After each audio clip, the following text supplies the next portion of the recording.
Channel 5 Tamil நேயர்களுக்கு வணக்கம். இன்றைய நேர்காணலில் நம்மோடு இணைந்திருப்பவர் அரசியல் ஆய்வாளர் திரு ரவீந்திரன் துரைசாமி அவர்கள். சார் வணக்கம் சார். வணக்கம் தம்பி. சார் இப்போ ரீசெண்டாக சமீபமாக சீமான் அவர்கள் பேசியிருந்தார். ஐ எம் வெயிட்டிங் அப்படின்னு சொல்லியிருக்காரு. எந்த அளவுக்கு சாத்தியம் தமிழக வெற்றி கழகத்தோடு சீமான் இணைவதற்கு? சீமான் ஆம் ஆத்மி பஞ்சாப் மாதிரி 214 தனிச்சு போட்டிடுறதே சரிங்கிறது என்னோட கருத்து.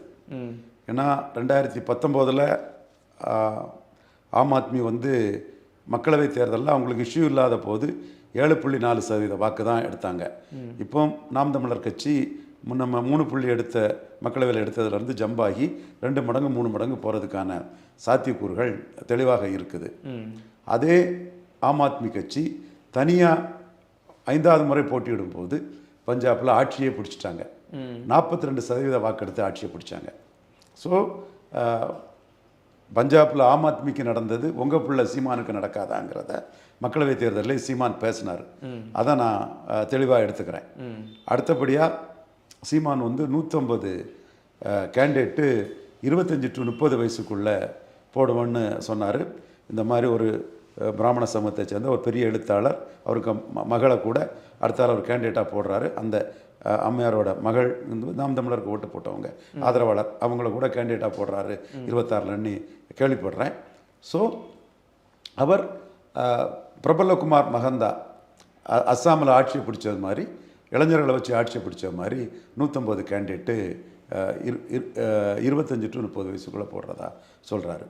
அடுத்தபடியாக அவரோட அரசியல் கன்ஷிராம் 100% கம்யூனிட்டிஸுக்கும் அரசியல் அதிகாரத்தை பெற முயற்சி பண்ணக்கூடிய தலித் சமூக மக்களுக்கும், ஷெட்யூல் காஸ்ட், அந்த இதில் அவர் பொது தொகுதிகளில் தேவேந்திரகுல வேளாளர், அவங்க தேவேந்திரகுல வேளாளர் அடையாளப்படுத்த விரும்புகிறாங்க. பறையர் சமூகம், இவங்க தலித்துங்கிறத பெருமையாட்டும் பறையர் சமூகம் நினைக்கிறாங்க. அருந்ததியர்கள், இவங்களெல்லாம் பொது தொகுதிகளில் நிறுத்தவும் அரசியல் அதிகாரத்தை இழந்த சமூகங்களை ஒன்றிணைச்சு 26 தனிச்சு போட்டிடுறதுக்கான ஒரு வீகத்தில் அவர் வச்சிருக்கிறாரு. இந்த இடத்துல விஜய் என்ன முடிவு எடுக்க போகிறாருன்னு தெரியல. விஜய் கோட் படத்துக்கு சீமானுக்கு மைக் சின்னத்தை போட்டு விளம்பரம் கொடுத்துருக்கிறாரு. மைக் சின்னத்தை போட்டு சீமானுக்கு விளம்பரம் கொடுத்தது விஜய்க்கு பெரிய மார்க்கெட்டிங் ஜெயண்ட். விஜய் மார்க்கெட்டிங்கில் விஜய் கில்லாடி. அண்ணாமலை தம்பினா ஆட வந்தானான்னு அண்ணன் ரஜினிகாந்தை முன்னிறுத்தி அதை இளைய தளபதியெல்லாம் பண்ணார். ரஜினி ரசிகர்கள் அவருக்கு ஆதரவு கொடுத்தாங்க. அவருக்குன்னு ஒரு பாட்டு ஃபைட்டு ஒரு அந்த வளர்ந்து வர காலகட்டத்தில் ஒரு மினிமம் கேரண்டி இருக்கும். அதுலேருந்து ரஜினி ரசிகர்கள் மூலமாக ஒரு 10% கூட கிடைக்கும். அந்த லாபத்துக்கு ரஜினியை ரசிகர்னு சொல்லிக்கிட்டாரு. அதற்கு பிறகு மக்கள் திலம் எம்ஜிஆர் ரசிகர்னு அந்த ரெட் ஜெயின் படத்தில் இவர் சூர்யா நடிக்கும்போது, 7ஆம் அறிவு நடிக்கும்போது அதில் தன்னை எம்ஜிஆர் ரசிகர்னு அந்த காலகட்டத்தில் தொப்பியெல்லாம் வச்சுக்கிட்டு இவங்களே செட் பண்ணி எம்ஜிஆர் விஜயன் இருக்கிற மாதிரி வேலாயுதம் படத்துக்கு ஈகா தேட்டர்லெல்லாம் பேனர் வச்சுக்கிட்டு எம்ஜிஆர் ரசிகர்னு அதை சேஞ்ச் பண்ணி காலம் பார்த்துக்குதுன்னா கூடுதல் லாபம் எங்கே கிடைக்குமோ அந்த இதை அவர் பார்த்தாரு. அப்போ ஜெயலலிதா அம்மையார் எம்ஜிஆரை அவங்க சொல்லுவாங்க, இன்னொருத்தர் எம்ஜிஆரை சொல்லி அவங்க ஓட்டில் பங்குக்கு வந்தாலோ அணில் மாதிரி வந்தாலோ அநியாயமாக தலைவா படத்தை அவங்க காலி பண்ணிட்டாங்க. இவரும் கமல்ஹாசன் மாதிரி நிமிர்ந்து நிற்க முடியாமல் சரண்டர் ஆகி தான் அந்த இடத்துக்குள்ளே போனார்.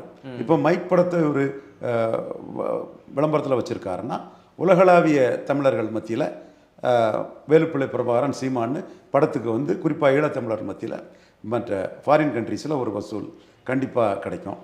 இங்கே அதர் ஸ்டேட்டில் வாழக்கூடிய தமிழர்கள் மத்தியில் சீமான் சின்னத்தை ஆதரிக்கிறதுக்கு ஒரு இது கிடைக்கும். சீமான் ஒரு ஃபோல்ட்ஸு. ஸோ தமிழ்நாட்டிலையும் சீமானுக்கு ஆதரவாக நிறைய வலைத்தளங்கள் நடத்துகிறாங்க.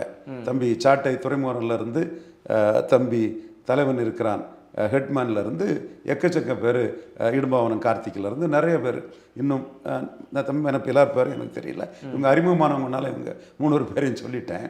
இன்னும் எக்கச்சக்க வலைத்தளங்கள் நடத்துகிறாங்க. அவங்கெல்லாம் விஜய்க்கு ஆதரவாட்டு விஜய் பற்றி கருத்துக்களை சொல்கிறதும் நடக்குதுன்னு சொல்லும்போது அவருக்கு கோட் படத்துக்கு வசூலுக்கு மைக் படத்தை போட்டது ஒரு ஆதாரம். நான் விஜய்க்கு அந்த கேரக்டர் இடியோசின்கிரேசியை சின்ன வயசுலேருந்தே கண்டுபிடிச்சிக்கிட்டேன். இது அந்தணனுக்கு தெரியுமா பிஸ்மிக்கு தெரியுமான்னு எனக்கு தெரியல. அவங்க தான் அதை சொல்லணும். நான் ஆதாரத்தோடு தான் நான் சொல்கிறேன். ஸோ இந்த அடிப்படையில் விஜய் சினிமா முக்கியம்னு சீமானை ஆதரிச்சாருன்னா சீமான் அதை ஏற்றுக்கிறதுல சீமானுக்கு அது கெயின் தான். ஏன்னா விஜய் ஆதரிச்சாருன்னா கிறிஸ்தவர்கள் ஓட்டுகளும் பறையர் சமூக ஓட்டுகளும் சீமானுக்கு கூடுதலாக கிடைக்கிறதுக்கு வாய்ப்பு இருக்குது, அல்லது அவங்க வேகமாக ஒர்க் பண்ணுறதுக்கு வாய்ப்பு இருக்குது. அது தெளிவான என்னோட பார்வை. அதனால தான் அந்த மைக் படம் போட்டதுமே நான் சில ஆதாரங்களை வச்சு இது ப்ளஸ் தான் சீமானுக்குங்கிறத நான் ஏற்கனவே பதிவும் பண்ணியிருக்கிறேன். ஆமாம். சார், இப்போ இந்த ஜோசப் விஜய் அப்படின்ற அந்த தருவாயில் கிறிஸ்தவர்களுடைய வாக்கு 2026 அவருக்கு எதுவும் வாய்ப்பு இருக்குமா தூக்கி விட, இல்லை சீமானுக்கு போகிறதுக்கு வாய்ப்பு இருக்கா? கிறிஸ்தவர்கள் வந்து ப்ரொடெக்ஷனை மையமாக வச்சு தான் வாக்கு போடுவாங்க. அவங்க ஸ்டாலின் அணிக்கு தான் போடுறாங்க. ஒரு 80% ஸ்டாலின் அணிக்கு தான் போடுறாங்க. நானே கூட நீங்கள் father Jagath Gaspar, father George Ponnaiah, father MG Devasekaran, எங்கள் உள்ளூர் கன்னியாகுமரி டிஸ்ட்ரிக்ட் தராரில் நீங்கள் கோலத்தனமான ஆட்கள், நாங்கள் நிபந்தனக்கூடிய ஆட்கள்லாம் நான் தெரியும். ஃபாதர் ஜெகத் கஸ்பாருக்கு என் மேலே மிக அளப்பரிய அன்பு உண்டு, அது வேறு விஷயம்.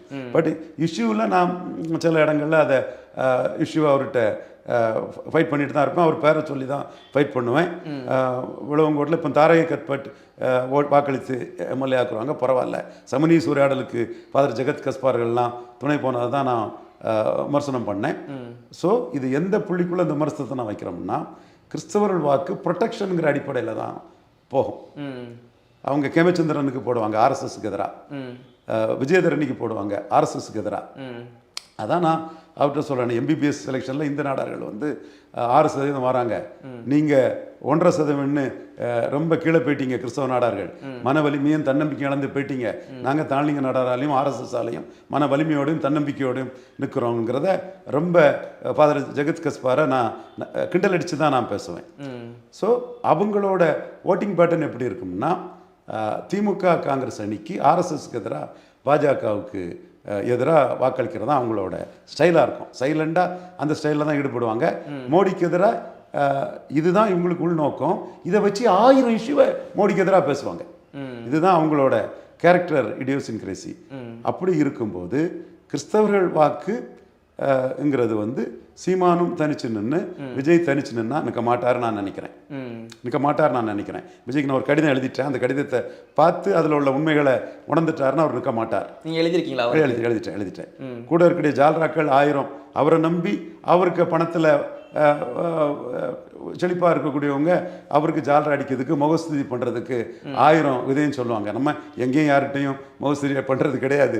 மூஞ்சிக்கு நேரம் எல்லாமே பேசுகிறது தான் வழக்கம். ஏன்னா நம்ம எந்த தலைவர்கிட்டருந்து வழிநடத்தப்பட்டோமோ அதே கேரக்டர் தான் நம்மகிட்ட இருக்கும். விஜய்க்கும் அந்த ஒரு கடிதம் எழுதியிருக்கிறேன். அதில் கிறிஸ்தவர்கள் வாக்கு வந்து ப்ரொடெக்ஷனுங்கிற அடிப்படையில், பாதுகாப்புங்கிற அடிப்படையில் தான் போகும். அதனால் அவங்க திமுக காங்கிரஸ் கூட்டணிக்கு தான் ஹெவியாக போடுவாங்க. இந்த எலெக்ஷனில் கூட அவங்க வாக்குகள் ஓரளவு திமுக காங்கிரஸ் கூட்டணி எளிதாக வெற்றி பெறும். இங்கே பாஜக வெற்றி பெறாதுங்கிற இடங்களில் நாம் தமிழருக்கு வந்திருக்கலாம். ஸோ கிறிஸ்தவர்கள் வாக்கை நான் அந்த மாதிரி தான் வியூ பண்ணுறேன். சார், இப்போது 2026 சீமான் அவர்களும் விஜய் அவர்களும் இணைந்தால் அது பாசிட்டிவாக இருக்குமா இல்லை நெகட்டிவாக அமையும் நினைக்கிறீங்களா? சீமான் தலைமையை விஜய் ஏற்றுக்கொண்டால் சீமானுக்கு ஒரு ப்ளஸ் தான். அது என்ன டேர்ம்ஸுங்கிறதான் கேள்வி. விஜய்க்கு அது ஒரு விஜய்க்கு சினிமாவுக்கு ப்ளஸ்ஸு, சீமானுக்கு சீமான விஜய் லீடர்னு சொன்னால் அரசியலுக்கு ப்ளஸ் தான். குறிப்பாக கிறிஸ்தவர்கள் பறையர்கள் மத்தியில் ப்ளஸ் தான். அவங்க மத்தியில் ப்ளஸ்ஸாக தான் இருக்காது சார். அப்போது அப்படி பார்க்கும்போது சீமானுடைய கட்சியிலும் எடுத்துக்கிட்டோன்னா ஜாதிகள் அப்படின்ற ஒரு ப்ளே பண்ணும் தான் கண்டிப்பாக. அப்போது எந்த ஜாதி சீமானுடைய நாம் தமிழர் கட்சியில் ஒரு மேஜர் ரோல் பண்ணுன்னு நினைக்கிறீங்க? சீமான் எல்லா தமிழ் ஜாதிக்கும் பொதுவாக தான் போகிறாரு. புலவர் கலிய பெருமாள், பொன்பரப்பி தமிழரசன், ஜெயலலிதா, வீரப்பன் கொள்ளக்காரனா கருணாநிதிக்கும் ஜெயலலிதாவுக்கும் என்ன பேருன்னு கேட்குறது, ஐயா ஆணைமுத்து இடஒதுக்கீட்டுக்காக எல்லா பிசிக்காகவும் வாங்கி தந்தது, இதெல்லாம் சீமான் தான் பேசுகிறாரு. பட் இவங்கெல்லாம் யார்? வன்னியர் சமூகத்தை சேர்ந்தவங்க. ஐயா கலிய பெருமாள் தான் தமிழ் தேசத்தின் முன்னோடின்னு சொல்கிறாரு. அரசியல் களத்துக்கு வந்த நாம் தமிழர் ஐயா ஆயத்தனாரை விட கலிய பெருமாளை தான் சீமான் முன்னிறுத்தி பேசுகிறார். அது நியாயமானது தாங்கிறது என்னோட கருத்து கூட. ஸோ சீமான் வந்து எல்லா சமூகங்களின் ஆதரவையும் எதிர்பார்க்கக்கூடிய ஒரு தலைவராக தான் இருக்கார். எல்லா தமிழ் சமூகங்களின் ஆதரவையும் எதிர்பார்க்கக்கூடிய தலைவராக தான் இருக்கார்.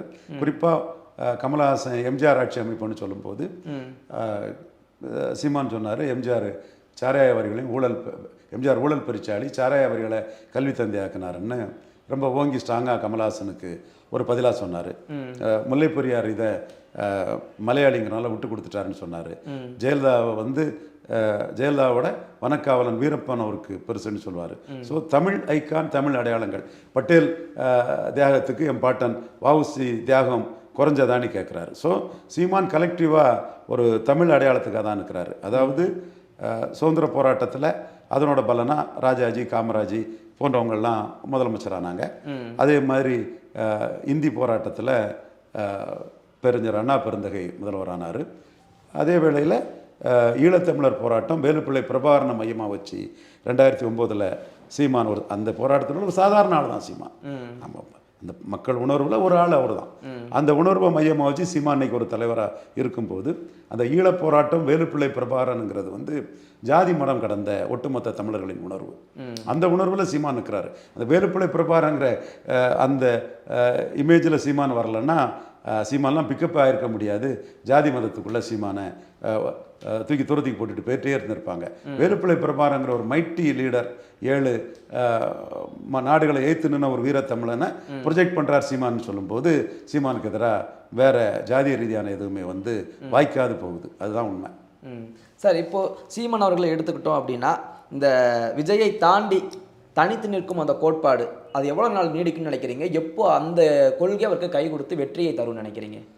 தனிச்சு நிற்கிறது ஆம் ஆத்மிக்கு வெற்றியை கொடுத்துருக்குது. ஸோ அந்த பாதையில் தான் 2026 சீமான் நிற்பார். என்னோட விருப்பம் 214 சீமான் தனிச்சு நிற்கிறதா தான் கரெக்டுங்கிறத நான் சொல்கிறேன். அதாவது அண்ணாமலை சீமானுக்கு எதிராக பல விமர்சனங்களை வச்சு நெகட்டிவாக கூட பேசினார். ஆனால் தனித்து நிற்கிறனால தான் சீமான் அண்ணா பலம் பெறாருங்கிறது அண்ணாமலையே சொல்லியிருக்காங்க. ஆமாம். ஸோ அந்த தனித்து நிற்கிறது அதான் எப்போ அந்த காலகட்டம் எப்போ நீடிக்கும், எப்போ வெற்றியை பெற வாய்ப்பு இருக்குன்னு கேட்குறேன். இந்த இடத்துல உள்ள வாக்கு வலிமை 26 தனிச்சு நிற்கும்போது அவருக்கு கிடைக்கக்கூடிய வாக்கு வலிமை இதை வச்சு தான் நம்ம சொல்ல முடியும். சார், இப்போ அவர் 26 ஆம் ஆத்மி மாதிரி, பஞ்சாப் ஆம் ஆத்மி மாதிரி மிகப்பெரிய ஜம்பை அடைஞ்சிடலான்னு பார்க்குறாரு. நான் அதை தான் முதல்ல உங்கள்கிட்ட பேசும்போதே சொன்னேன். மக்களவையில் 2019 7.5% வாக்கெடுத்த ஆம் ஆத்மி 3 ஆண்டுகளில் 2022 சட்டமன்றத்தில் 42% வாக்கெடுத்ததுன்னா அந்த பஞ்சாப் மக்கள் இவர் மேலே ஆம் ஆத்மி மேலே முழு நம்பிக்கையும் வச்சாங்க. அதே மாதிரி தான் காங்கிரஸ் மேலே மக்கள் நம்பிக்கை வச்ச மாதிரி, இந்திய எதிர்ப்பில் திமுக மீது நம்பிக்கை வச்ச மாதிரி, ஈழத்தமிழர் விஷயத்தில் வேலுப்பிள்ளை பிரபாகரன் இமேஜில் ஆதரவாக இருந்த மக்கள் சீமான் மீது நம்பிக்கை வச்சுட்டாங்கன்னா ரெஸ்ட் இஸ் ஒண்டர். அவ்வளோதான். அந்த நம்பிக்கை வரணும். அதுக்கான முயற்சியில் சீமான் தனிச்சே நிற்கிறார். சார், இப்போ ரீசெண்டாக பார்த்தீங்கன்னா முன்னாள் அமைச்சர் செல்லூர்ராஜ் பேசியிருந்தார்ல, இளம் தலைவர் ராகுல் காந்தியை கண்டு நான் வந்து பார்க்குறேன்ற மாதிரி பேசியிருந்தார். இப்போ அந்த பதவியும் கூட எடுத்துட்டார்ல. ஸோ 2026 எதுவும் வாய்ப்பு இருக்கோ? ஐயோ ராகுல் காந்தி இன்னைக்கு மூஞ்சில் அடிச்சிட்டாரு இந்த எடப்பாடி. அது அவருக்கு பிராண்டிங் மாஸ்டர் ஒருத்தர், பிராண்டிங் மாஸ்டர் இருக்காரானவான்னு தெரியல, அவருக்கு யூடியூபர்ஸு, அவருக்காக ஊடகங்களில் பேசக்கூடிய கோஷ்டிகள் எல்லாத்தையும் ராஜீவ்காந்தி லெஃப்ட் அண்ட் ரைட் முகத்தில் அடிச்சிட்டாரு. 2014 அதானி கிட்ட தரம் குறைந்த நிலக்கரியை 3 மடங்கு விலை கொடுத்து வாங்கியிருக்குது, அந்த ஊழலை விட மாட்டோன்னு அவர் சொல்கிறாரு. ஐயோ அவர் ட்விட்டர் எடுத்ததுனால பரிகட்டு போகாமல் போனார். நான் சொன்னேன், எப்படிங்க உங்க கூட கூட்டணிக்கு வருவாங்க? உங்களோட வந்தால் டெபாசிட் கிடைக்காதங்க. மக்களவை தேர்தலையும் மகா கூட்டணி இப்போ நீங்கள் நாமக்கல் வச்சு சொன்னீங்க, உங்கள் யூடியூப்பரை வச்சு அடித்து பேசுனீங்க 20 சீட்டுன்னு. உங்கள் பிராண்டிங் மாஸ்டர்லாம் ஏதோ பண்ணுறாருன்னு சொன்னீங்க. நான் பிராண்டிங் மாஸ்டருக்கு விவரம் தெரியும். அங்கே தப்பாக சொன்னால் டெபாசிட் போகுங்கிற இடத்துல தப்பாக சொன்னால் அவரை பதவியிலேருந்து தூக்கி விட்டுருவாரு. நம்ம நண்பர் சுனில் கனுகூல தான். அவர் என்ன தப்பாக சொல்ல போகிறாரு? அவரை பற்றியும் செய்திகளை போட்டீங்க. சுனில் கனுகூல் அவர் என்ன முட்டாளா? உங்களை நம்பி காங்கிரஸ் ஜெயிக்கும்னு சொல்லதுக்கு ஜெயிக்காதுங்கன்னு. அப்புறம் நம்ம எல்லா எம்பிக்களையும் பார்த்தோம். எல்லா எம்பியும் சர்வே எடுத்தாங்க. இந்த தொகுதியில் அதிமுக இவ்வளோ ஓட்டு தான், அதிமுக போனால் காங்கிரஸ் எங்கே ஊற்றி மூட வேண்டியதான்னு எல்லாம் ரிப்போர்ட் கொடுத்தாங்க. நம்ம சேகுவாரா ஜெய்சங்கர் சொல்கிறதெல்லாம் உண்மைதான். ரவீந்திரன் துரைசாமி களத்துக்குள்ளே இருந்து ஒர்க் பண்ணாருன்னு நண்பர் ஜெய்ஸ்வரா ஜெய்சங்கர்லாம் சொன்னதெல்லாம் உண்மைதான். விஜய் வசந்த் சர்வே எடுத்தார். அந்த ஓட்டை சொல்லட்டா, ரிசல்ட் வரும்போது தெரியும் அந்த ஓட்டு. சோனியா காந்தி ராகுல் காந்திட்டு அந்த ரிப்போர்ட்டை கொடுத்தாரு. அவங்களே தேராது எடப்பாடி பழனிசாமி செல்வாக்கு இல்லாதவர்னு விட்டுட்டாங்க. இப்போ இவங்க ராகுல் காந்திக்கு ஒரு ட்விட்டர் போட்டதும் 14 இவங்க அம்மா ஜெயலலிதா காலத்தில் இருந்த ஊழலையே ராகுல் காந்தி பேசுறாரு. கேவலமா இல்லை? சீச்சி, இது என்ன இது இருக்கு? எட்டா கனிக்கு கொட்டாய் விடுறீங்களே. அங்கே திமுக கூட்டணியில் ஸ்டாலின் கொடுக்கறதெல்லாம் எம்பி போஸ்ட்டு எம்எல்ஏ போஸ்ட்டுன்னு 2029 கூட்டணியை மனசில் வச்சுக்கிட்டு அவங்க மூவ் பண்ணிட்டு இருக்காங்க. 24 ராகுல் காந்தியை ஸ்டாலின்கிட்ட பேசி 10 சீட்டையும் கொடுத்துருங்க, நாங்கள் அதே ஸ்டேட்டஸ் கோவை அசம்பிளிக்கும் நாங்கள் சம்மதிக்கிறோம்னு சொன்னாப்புல. அப்போ இவங்களுக்கு ஸ்ட்ராட்டஜியும் கிடையாது, ஒன்றும் கிடையாது.